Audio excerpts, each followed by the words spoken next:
ఏర్పాట్లు ఎలా ఉన్నాయి సార్? ఓం నమో వెంకటేశాయ. ఆ స్వామివారి భిక్షతో ఇన్ని సంవత్సరాలు మీ ముందు ఇంకా ఇంత ఫిట్గా ఉన్నాను. ఈ మధ్య నాకు ఆయన వేషం వేసే ఒక అద్భుత అవకాశం నాకు వచ్చింది. ఏడుకొండలవాడ వెంకటరమణ, అందుకే ఆయనకి థ్యాంక్స్ చెప్పాలి. ప్రతి సంవత్సరం నేను వైకుంఠ ఏకాదశి రోజున స్వామివారి ఆశీస్సులు తీసుకుంటాను వారి కాళ్ళ మీద పడి. కారణం, ఆయన నాకు వైకుంఠ ఏకాదశి రోజున ఒక కొడుకునిచ్చారు. అందుకని ఎన్ని సంవత్సరాలైనా అసలైనా నేను ఆయన అణువుని, ఆయన కాళ్ళు కింద ఉండే ఒక చిన్న అణువుని. సో ఆయనతో నేను పెరిగాను, ఆయన నన్ను పెంచారు.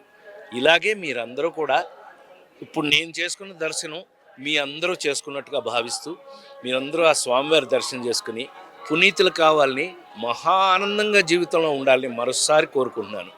ఓం నమో వెంకటేశాయ. తిరుమల తిరుపతి దేవస్థానం మరి ఏర్పాట్లు చాలా తిరుమల తిరుపతి దేవస్థానం వారు చాలా పకడ్బందీగా, అద్భుతంగా, చాలా పద్ధతిగా ఏర్పాటు చేశారండి.